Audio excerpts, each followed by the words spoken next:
ControlNet has changed the way we work with AI image generators, namely Stable Diffusion.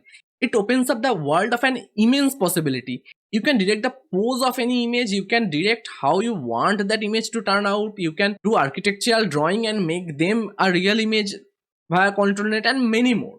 If you want to learn how you can install ControlNet in Stable Diffusion within a matter of very few minutes, then this video is just for you. Let's shoot up our Stable Diffusion web UI, go to extensions, install from URL.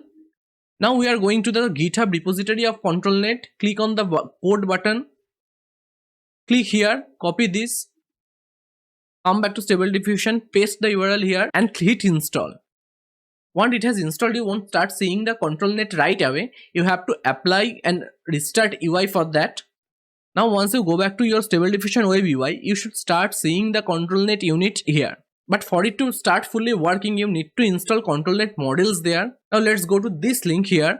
All the links are given in the description. You can see several ControlNet models are available here.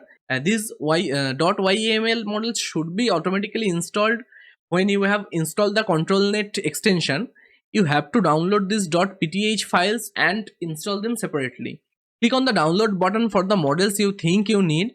Then copy those files, go to Stable Diffusion web UI, extensions, SD web UI ControlNet models and paste here.